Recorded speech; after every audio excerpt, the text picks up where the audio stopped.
I prostrate to the glorious Root Guru with great respect and devotion. Please, I go for refuge.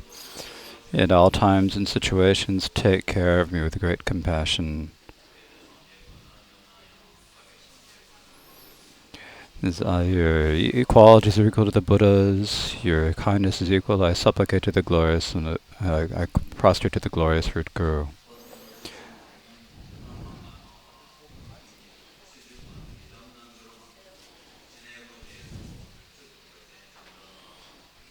I prostrate to the Karmapa Vajravarahi and the Dharma Protector Benakchen.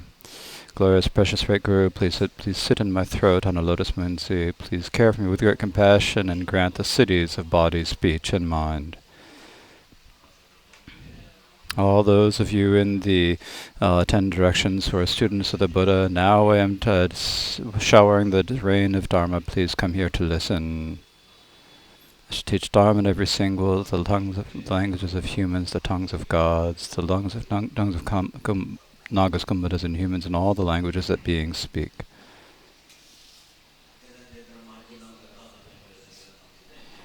Now think to yourself that you're bringing all sentient beings to the lasting happiness, the unexcelled happiness of the straight state of Buddhahood with the five wisdoms and 4 kayas, the state of Vajradhara. And so think to yourself that no matter what, you must bring all sentient beings to this state. And that reason why you're listening to these teachings. Now this teaching has 2 parts, shamatha and insight. And so now, in terms of I spoke a little bit about the shamatha, the stages of shamatha with the preparation, actual practice, and follow through, and with the insight. I've talked about the insight in the common with the foundation vehicles and the insight of the Mahayana.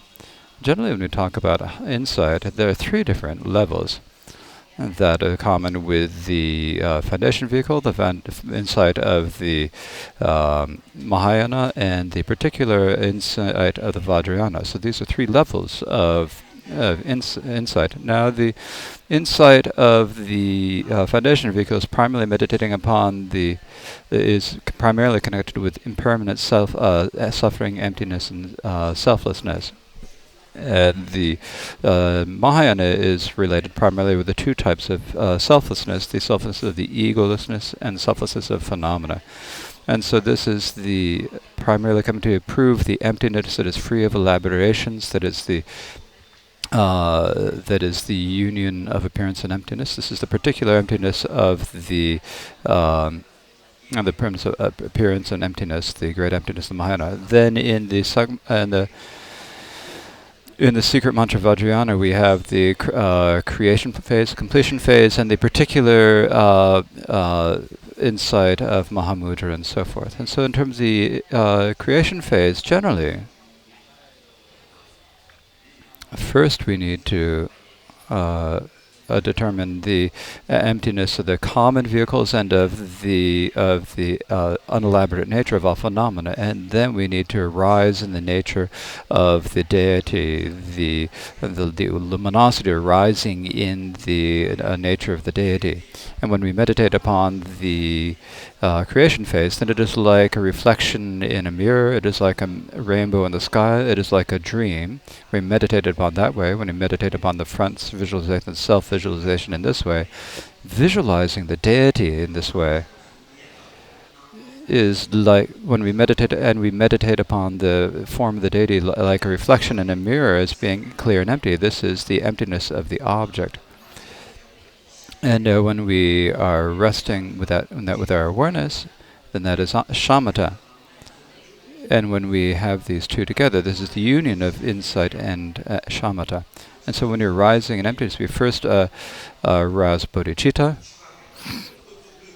and we first begin the puja. Then at the beginning in the Nyingma, they talk about 3 different types of it. There's the Dechanis, there's the emptiness of the Dhammatta, and then there is the emptiness of all aspects. This is the emptiness of compassion for all sentient beings who do not know the meaning of emptiness. Meditating upon the the emptiness that is in union with completion. And then within that, we realize we arise in the form of the deity from all the seed vehicles, and then we have the loving kindness, compassion, and bodhicitta are all complete within that. And so in this we have the completion, the ripening, and the purification. And these three qualities. These are completed because the particular methods of the visualization, and they're completed very quickly. You complete all the qualities, you ripen sentient beings, you purify all the realms. And so there's purifying the realms and ripening sentient beings and perfecting aspirations are all complete within the creation phase. And so that's in that time. So then when you do it, so within the creation phase, there is loving kindness, compassion, and bodhicitta. There is shamatha and insight, and there is also thinking that I have the result, the bodies of the kayas of the Buddha, and we think in this way, then it benefits that you'll be able to swiftly achieve this, the idea of Buddhism. It stops all ideas of thoughts of predication and so forth, and when you realize the emptiness, then it becomes a very powerful method to achieve a swift method to achieve the state of Buddhahood. And so this is the insight of the Vajrayana in the context, in the creation phase. And in the completion phase, when we visualize all the channels and the winds within us, and all the impure, we bind and tie the impure ones and emphasize the points of the Vajra body, and then through the different stages of the path. Then gradually all the different types of thoughts stop, and we rest within that. And then after they have stopped, because of that, there is the wisdom of bliss and emptiness.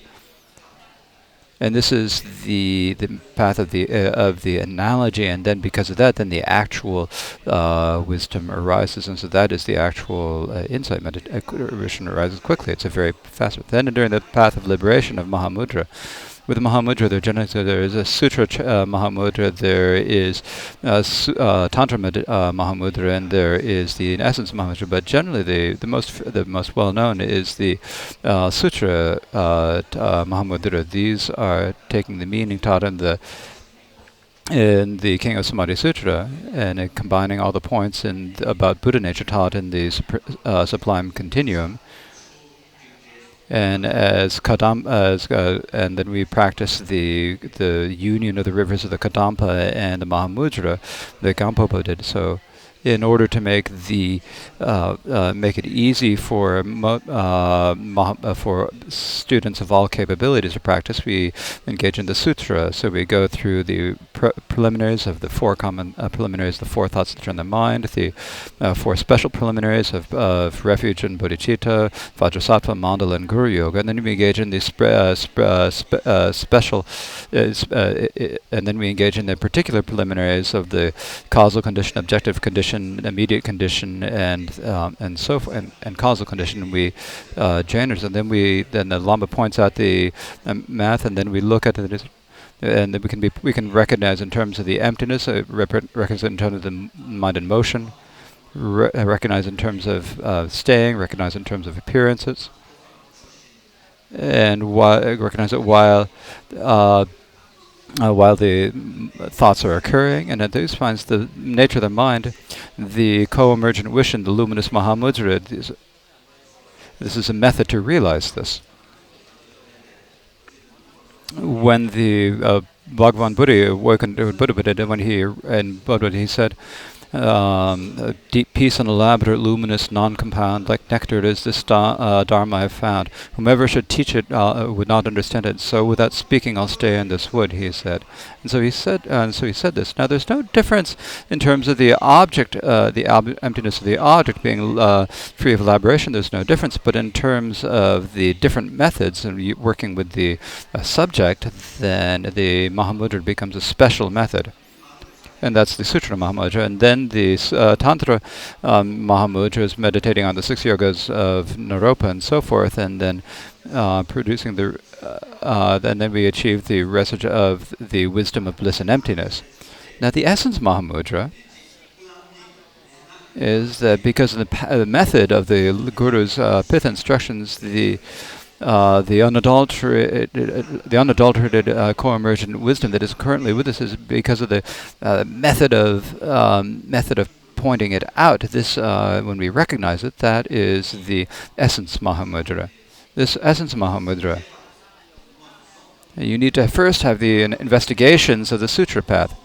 And you need to have the Tantra Mahamudra first. And only then can you realize it, because it's extremely profound. But these three are all the but these are stages that you have to go, but you need to go through them in stages. You have to begin by training from the preliminaries. And so what it is said is we have experiential instructions of pith instructions, with the instructions and feeling and our habituation when we understand it through that way, and if we're able to get it through that. If I could explain it, but there are many of you here, but wouldn't have a lot of time. But it wouldn't actually become an experiential session. But I could give you put a seed.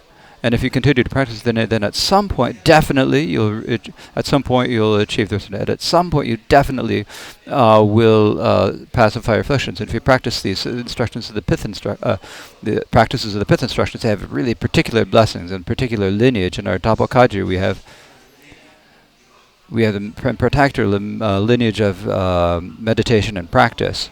And so we have these particular pith instructions. If we practice them with real effort, then definitely, then at some point you will develop the experience and realizations and stages. So please keep this in mind.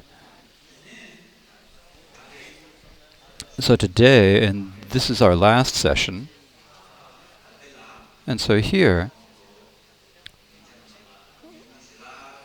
I gave you some homework to do while you were eating your lunch.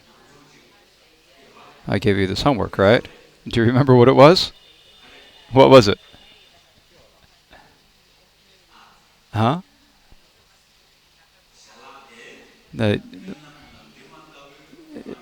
It is to eat your food thinking that it's like dreams and illusions, right? So when you came, or when you go, or go back and forth, did you think this is like a dream and illusion to think? Did you meditate on this? If you did, raise your hand.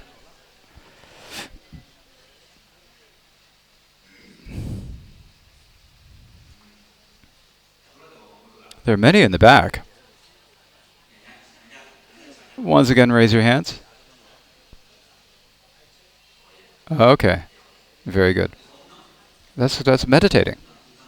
There are sessions and breaks. During the sessions, you sit in the good posture. You do it with the preparation, main practice and follow up, and you don't just talk or look at the phone or your phone or anything, and you do your meditation. And during the breaks, no matter where you go, or whatever you do, while you're speaking, while you're going in the car, while you're eating, while watching the movies, looking at the phone, reading a text, reading a book, and while you're debating, it's okay to debate while we're thinking of it as being like a dream and illusion, right?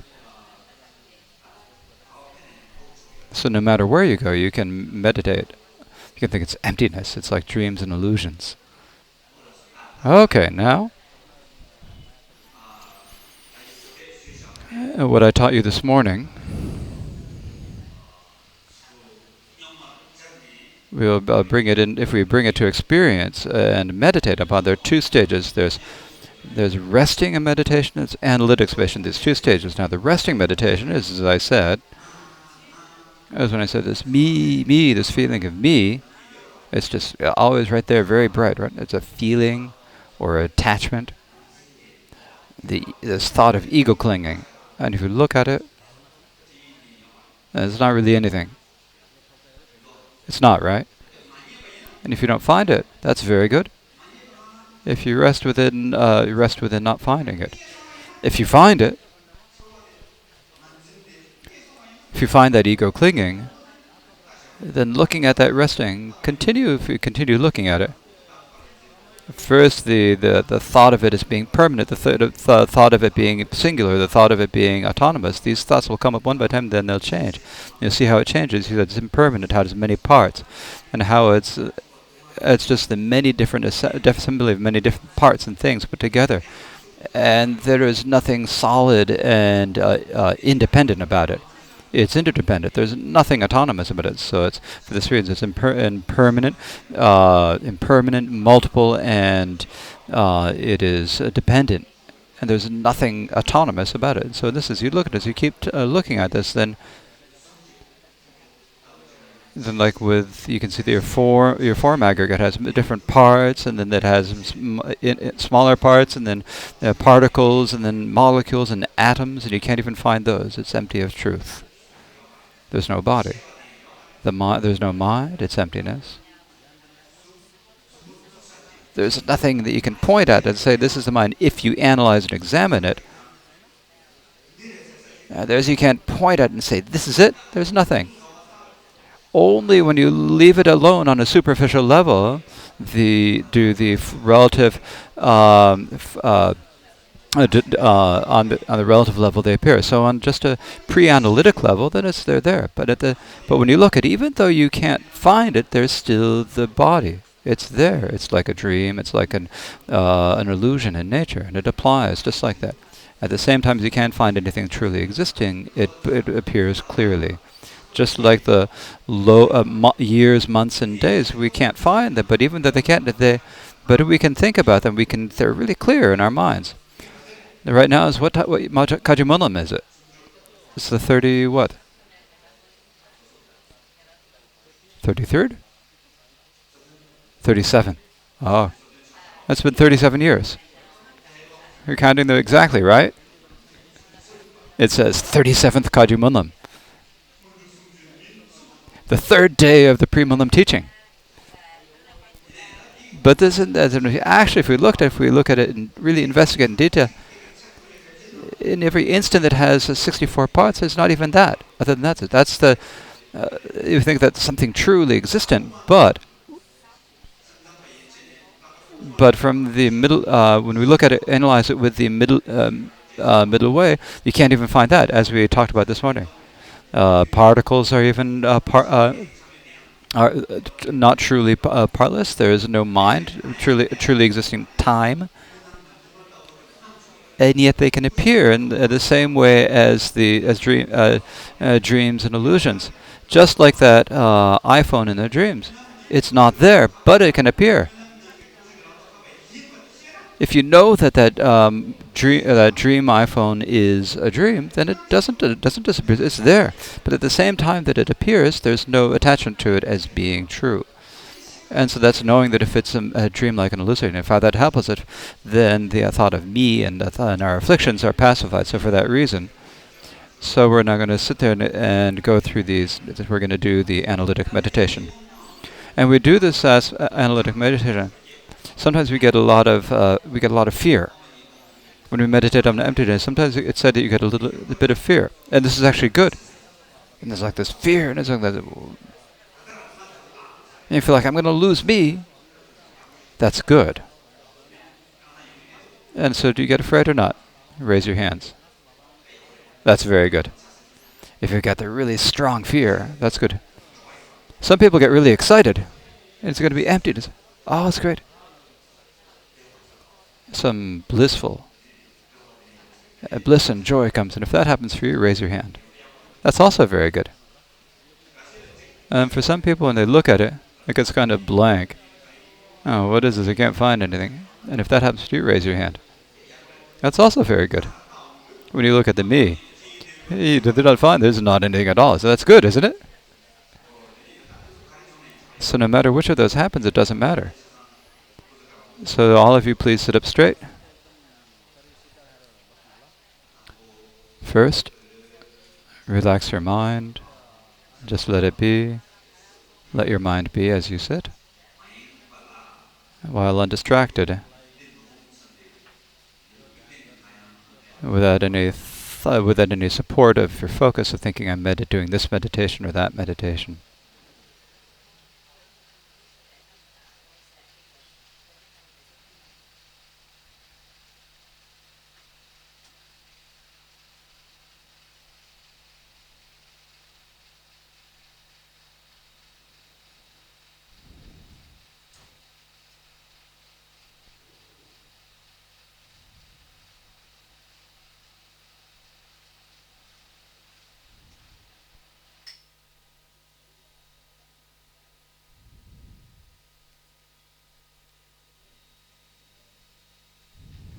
Now, me, look at the thought of me.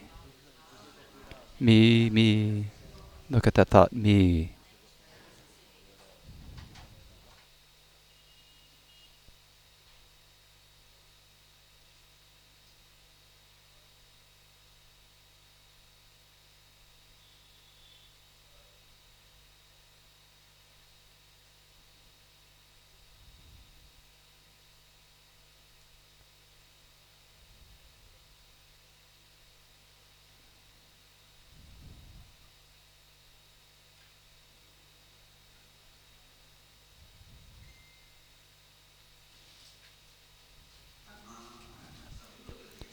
When you look at that thought of me, if you can't find the me, it's like there's nothing and nothing there.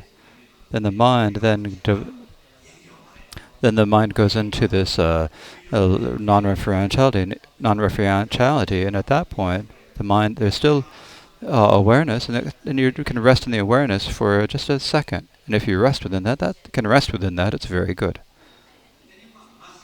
When if you find the me, what is the me like? Am I? Usually, we think that I'm single or permanent. We think that I'm one and that I'm permanent. So is that me? Like my body, my mind, my feet, my arms. They're not all me, are they? There's a feeling that there's an other me that is separate from that. And when we examine that, it, it can't be established, right? We need to examine that. And so when you see that the me is just a name that you give to these many different names, gathering the different parts together, multiple. And that assembly of the body and mind of all these parts, they're all dependent one upon each other. And that makes them me, and that changes in every moment. From the time they were little children until the adulthood, then there's the me at the age of 18 or 19 or then 20, and now however how old you are, that changes in every moment, right? The me is impermanent. So meditate upon it as being impermanent.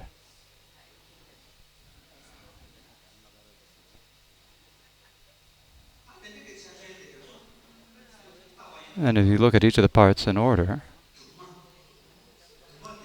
you see that it's multiple, and even within that multiple, even that part has many subparts. The entire body is like it's just like a big pile of many different things. And we look at there are all the atoms, and then finally we get down, there are the molecules, and then the atoms, and we get down to the smallest atoms, they're empty of any truth. When we see particles, there's like no basis for them at all. Particles can't be established. There's no now time. There's no truly existent time. When atoms and time cannot be established, then neither the body or the mind can be established, right? They do not truly exist. They're like space, like dreams. They're not nothing at all. At the same time as they don't truly exist, there's the me. It appears like a dream or like an illusion. If you can't find anything, then rest within that not finding anything.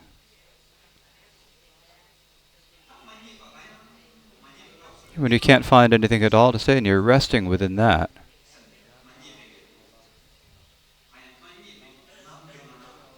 then just rest within that experience of there not finding any me.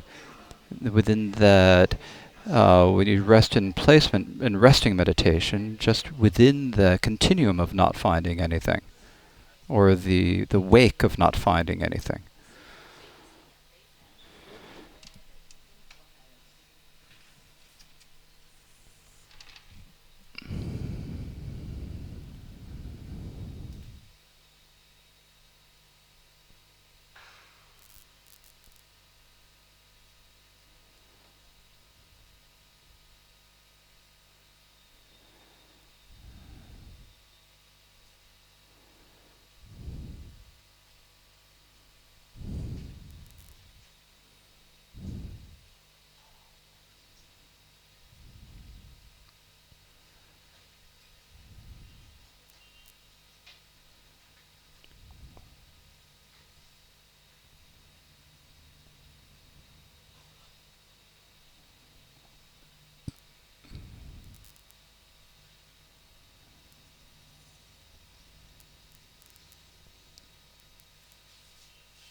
Okay.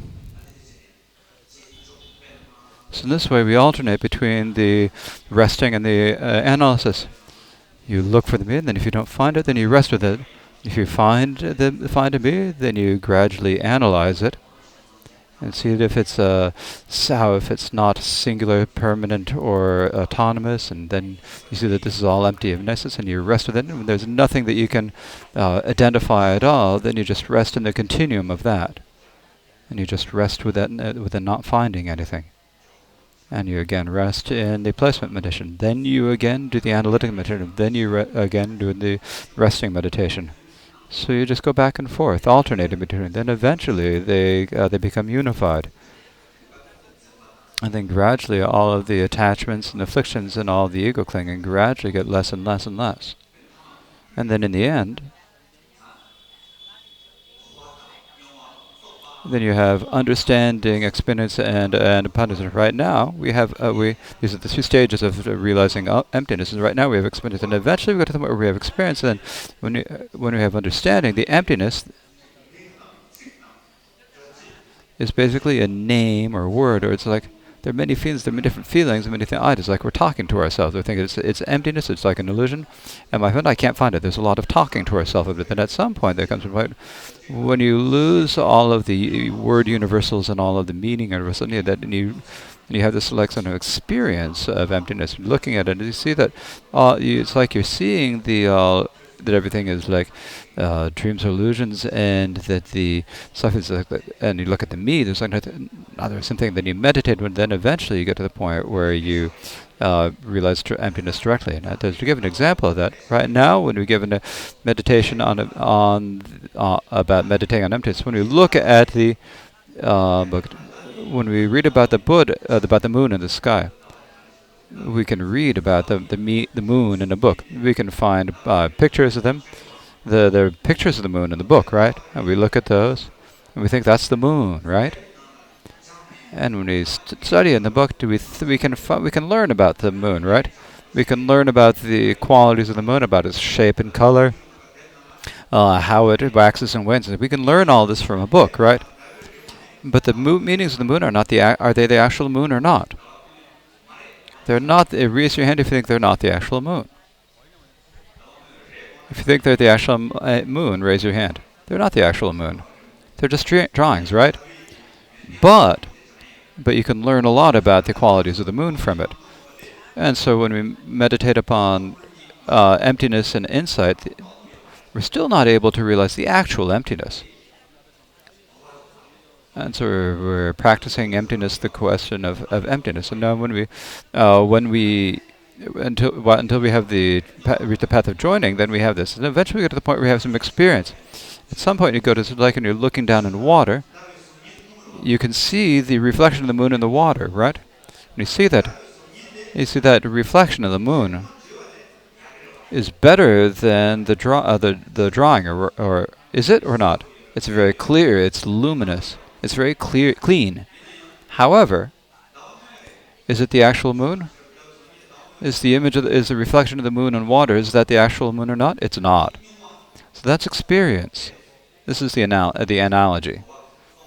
So the emptiness, the understanding of emptiness, when you get to the experience, there's like it's clear and there's like a flavor to it. And when you see all the forms that you see with your eyes are appearance emptiness, or the sound and emptiness, scent and emptiness, the flavor and emptiness, and they appear in this way like they're dreams and illusions. However, we still have not actually realized emptiness. And then at some point, that person given is looking up in the sky. It's like on the third day. On the third day of the moon, you've got this very sliver of the crescent moon, right? And that's the actual moon. And like when you reach the first bodhisattva level during the path of seeing, you actually directly realize emptiness. When you directly realize emptiness, it's like the crescent moon on the third day of the lunar month. But it isn't the ultimate, the complete realization. You have to go through the second, third, and fourth. And so like the crescent moon goes to the moon of the third, fourth, fifth days, and all to the full moon day. Then you have all the parts of the moon. And when you realize the complete emptiness, that is achieving the Buddha's. So we're going to have to achieve Buddhahood now. Now, this practice of the sutra, if we only go along this, then reaching Buddhahood will take 3 uncountable eons. It's not very easy, is it? This is the emptiness of the object. That's primarily talking about the emptiness of the object in the sutra. Insight. Forget about 1 lifetime. It'll take 3 innumerable eons. But in our own tradition, because if we use the methods and focus on the emptiness of the subject, then in 1 lifetime, 1 body, we can achieve Buddhahood. And these pith instructions, as I said before, in order to do this, we need to meditate on the insight of the Tantric tradition, and we go through the stages of the preliminaries and so forth. And so that is about, and so this is primarily talking about this practice has been about the selflessness of the individual. And some people, there's a lot of debate about whether you have to achieve, whether achieving one is realizing the other. In our own tradition, we're saying that egolessness of the individual is like a subset of egolessness of phenomena. And so it's like when you see the emptiness of, in our tradition, and when you see one emptiness, you see the ultimateness of all things. So when you realize the ultimate emptiness, egolessness of the selfness, then you realize the selfness of all phenomena. But if you want to train, especially in the self-egolessness of all phenomena, then you need to look at the train in it in terms of all the different objects with your eyes and hear all the sounds of the sound and so forth, and go through them when you come to the full emptiness of everything. Whatever object we see with our eyes, before we analyze, we think, I see it. If you analyze it, you don't see it. Do you or not? Do you see it or not? Okay. Now, once again, we're going to do this experientially. We're going to do this experientially. Now look at my face. Look at my face. It doesn't look so good, but look at it. Do you see my face or not? It's probably better if you look in the screen, right? Oh, you can see it, right? Can you see it? Where do you see it? Do you see it in? Are you looking at my? Do you see it in my eyes, or in my nose, or my forehead, or in my cheeks, or in my lips? Where do you see it? Raise it if you see it in in the area of my eyes. If you see it, when you think you see it when you're looking at the entire face, raise your hand. Do you think that looking at the entire face is a mental projection? Before you analyze, you think you see my entire face, but you're actually not seeing it. You don't see it clearly. The mind, with the awareness, and so the experience of seeing and very different thoughts and putting them all together, and then you say, this is the face. But actually you're not seeing a face. Actually look well. Look here. Look in the area of my eyes on either side. Do you see? Don't move. No. Don't shift around, moving from the eyes down to the eyes to the thoughts. There's no shifting. Just look in the area of the eyes. You can't move. No, normally you look around, look into this part, and move around the entire face, looking at it, going back and forth like that. Now look without it moving. Do you see the whole face clearly or not? You see the eyes clearly, right? Looking at the eyes, don't move. When you're looking at the eyes, do you see my ears clearly or not? Do you see them clearly? Now you can't go back and look at them. You can't look at them. Don't move your eyes. Don't move your eyes at all. Look at my eyes, in the area of my eyes, right? When you're looking at that, do you see the ears clearly or not? If you don't think you raise your hands clear, think you don't see them clearly, raise your hand. You don't see them. But in the mind, you have the thought, I see them. Before you examine it, you think, I see them. And there's that grasping. Other than you don't actually see them clearly. You don't see my cheeks clearly. You don't see the forehead clearly, right? Are you looking at the right eye or the left eye? Right? Are you looking at my right eye or my left eye? You can't go back and forth between the two eyes. Either look, if you're going to look at the right eye, look at the left eye. Which one are you looking at? You can't see both the right and left eye clearly. When you're looking at the right eye, you can't see the left eye clearly. When you're looking at the left eye, you can't see the right eye clearly. So please sit there looking at the right eye. Looking at my right eye.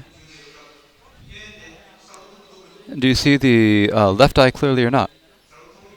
If you don't see it, guys, raise your when you're looking at the right eye. If you don't see the left eye clearly, right, you don't see it. You just think you see it, but you're actually not seeing it, right? Looking at the right eye. Well, looking at the right eye, you've got the right upper eyelid and the left, and there are many different parts. The pupil and the eye. Which one of them are you looking at? Looking at the screen. You can probably see it clear there. If you look at one thing, you don't see the others. So for that reason, you don't see my face. You don't see my eyes well, right? Within the eyes are many parts. When you're looking at one, you don't see the other parts. You don't even see the eyes clearly. When you look at the eyes, the smallest parts of the eye, you look at the front, but you're not actually seeing it. You're only seeing the surface of the eye in the front. You don't see the back, right? In the end, you don't see anything. Right? So all these relative phenomena, when we look at them, and superficially before examining them, they appear, they seem really true, and solid, and important. I said they are. And that seems the way it seems, but if you look at them, when we look at them, there's nothing that we can really identify as actually being there. Same with the sounds we hear. If we look for the present mind between the past and the present, future time, we can find it similar with our scent, similar with our taste, similar with touch. It's all same. So, and before we analyze things, all the phenomena of samsara nirvana appear. But even as they're appearing to us, do they truly exist? They do not. For this reason, they're like dreams and illusions. And when we look at this, that is the selflessness of the phenomena. We ultimately realize that the false selflessness of both the individual and phenomena. As it says in the Heart Sutra, form is empty, and so forth. And the I is emptiness. Eye, ears, nose, and so forth are all. It says no eye, no ear, no nose, no no form, no form, no sound, no taste, and so forth. All phenomena are emptiness. It says, right? So now I've explained the Mahayana insight meditation. Now, the final thing I have to talk about today is. Now we have done all this practice, the afflictions and sufferings. How does it affect how does it change them when the afflictions and suffering occur? How do we take them as the path?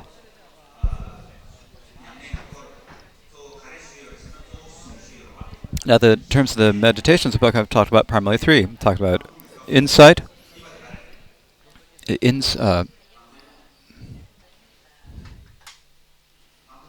what is the first insight? It is the insight of the foundation vehicle. The second is what? The particular insight of the Mahayana. That's the second, the selflessness. And to put it, and in the base we have the shamatha, the insight of the foundation vehicle, and there's the insight of the Mahayana. These three, and with these three stages, so when afflictions and suffering come, how do we practice? I will speak about this in brief. The afflictions, greed, hatred, division, pride, envy, and so forth. The There's the suffering of not getting what you want, the suffering of getting what you do not want, the panic, disappointment, lack of sleep, losing all your home, all being filled with worries, and likewise all the different pain and so forth in your body, and the difficulties you have among people, these natural disasters and so forth. These all have different parts, right? Many different types of sufferings, right? When such sorts of afflictions and suffering occurs, first when we do shamatha meditation, we focus on the breath. Like when you get angry, then you look at it, and suddenly he's always doing something to get at me. I'm gonna see you, just wait and see. Sometimes I'm gonna. So when that sort of happens, then just immediately bring your mind to your breath, pay your attention to the breath, and when you generally it helps us. We're doing shamatha. We're doing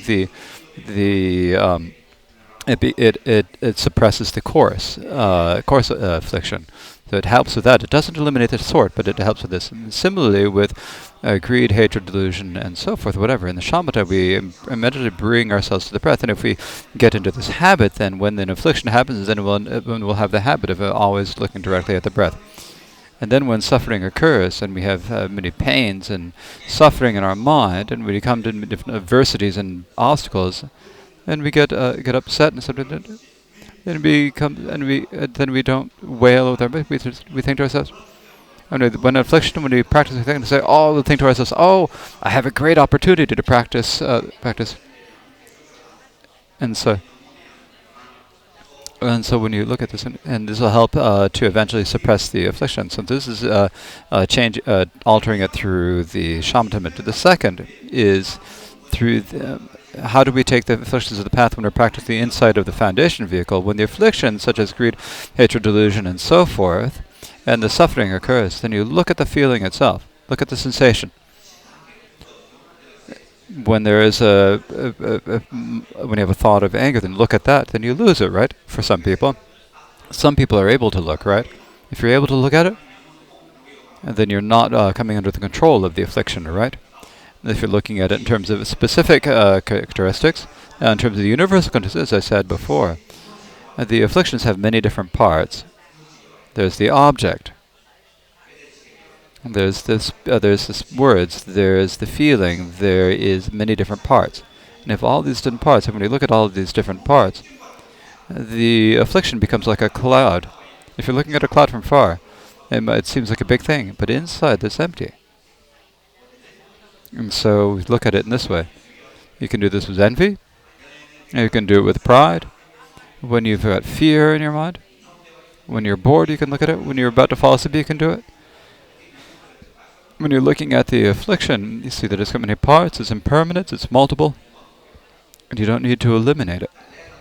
For a beginner, when you have strong, when you're a beginner and you're looking at a strong affliction, if it becomes stronger, then you just shift to another object, such as your breath. The third is the emptiness, the Mahayana insight.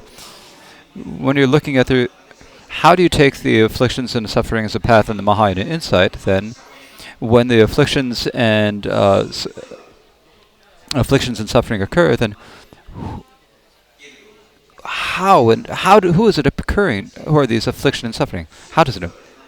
Who's getting angry at whom? I'm emptiness. I'm like a dream. The object I'm angry at, the enemy and so forth, is also emptiness. The anger itself is emptiness, and so forth.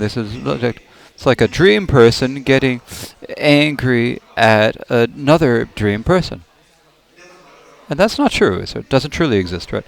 It's like a dream, an illusion. I'm also empty. The object is empty. The hatred is empty. Who's angry at whom? And so when you meditate upon this, and for a second, then you lose the hatred, right? You can't stay it can't last long, just a second or two. And then once again it'll come. And it maybe even be stronger than before, generally. You're over there. That emptiness. if you're sitting there thinking the empty is empty, then they come in and the enemy comes and slaps you on the face. What are you gonna do? You're gonna think it's still you're gonna actually get even more angry than you were before.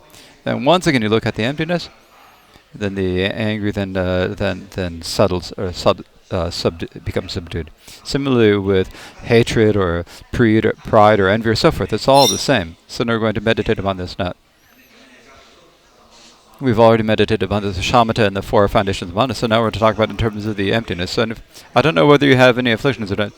Whether you, do you have a real affliction in your mind, or some disappointment, some pain, or if you feel like you're being bored about it, if it's envy, it's okay. If it's greed, hatred, or whatever, it's fine. If you have pain in your body, or if you're having an adverse circumstance. So do you have if you have a manifest affliction? If you do, raise your hand. Oh, okay, that's excellent. It's a great opportunity, right? If in order to take the afflictions and suffering, if you have a manifest affliction, then it's really beneficial in terms of learning how to do this. So now we're going to do the practice. Now sit up straight.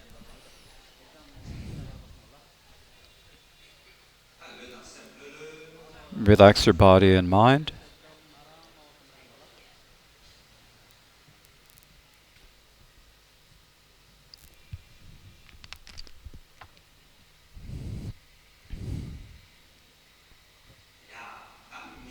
Okay.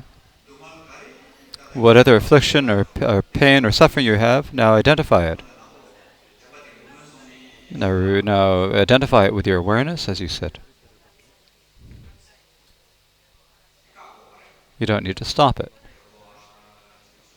Just stay there knowing it. Now, the second stage is who's getting angry at whom, for example. You can do this with anything. Who's getting angry at whom? Now, I'm emptiness, right? The object that you're angry at is also empty. The affliction that arises, the anger, is also emptiness. If a dreamlike person getting angry at another, how does it that afflictions can arise for in one person, a dreamlike person, for another dreamlike person? Rest within the meaning of emptiness.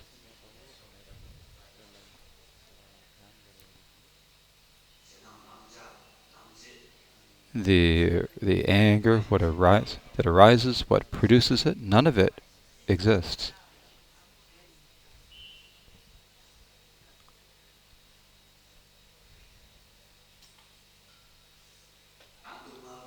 Suffering, if you're suffering or in pain, if you look at the person who's sick and the pain, and you can't find it, none of it truly exists. If your back is then both the back and the pain are emptiness. They're like dreams and illusions.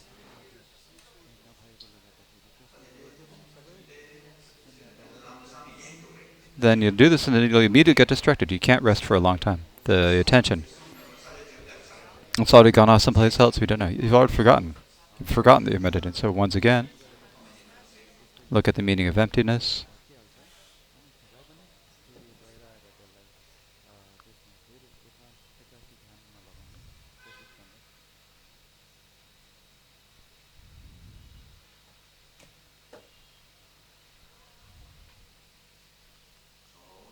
Okay.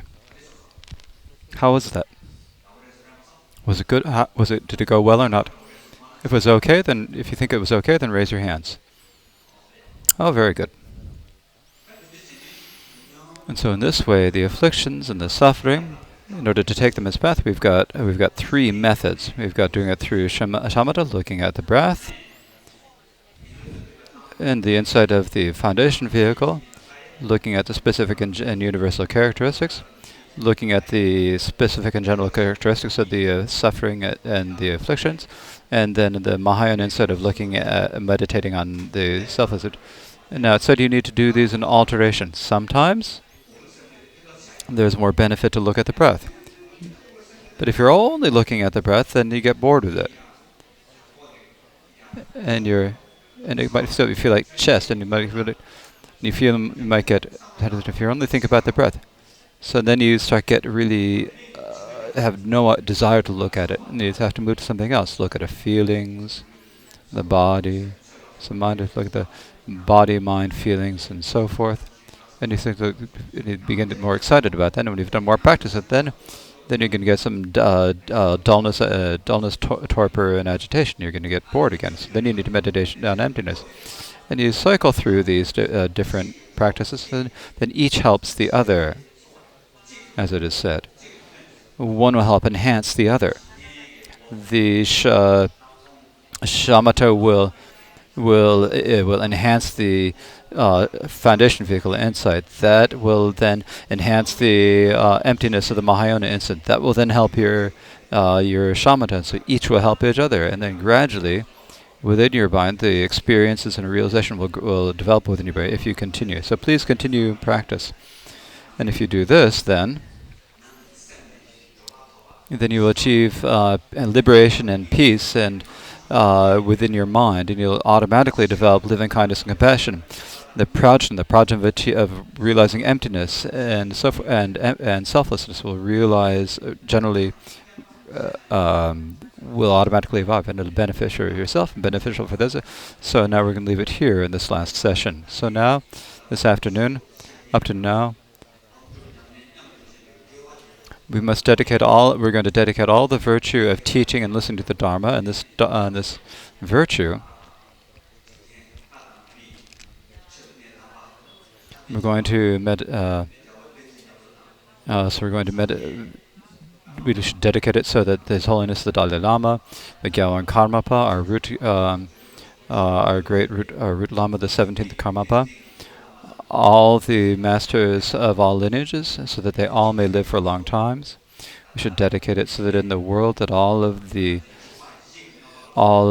plagues and famines and natural disasters do not occur, that the world be peaceful and happy, and ultimately so that all sentient beings may that all of the temporary sufferings may be pacified, and they might achieve liberation and omniscience, the state of completely of Buddhahood. So when we dedicate in this way, we should dedicate it just as all the Buddhas and Bodhisattvas, and we're training in the same way and meditate and dedicating in the same way.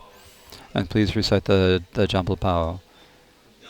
The brave Manjushri knows things as they are, as does in the same way in Samamantabhadra. I fully dedicate all of these virtues that I might train and follow their example.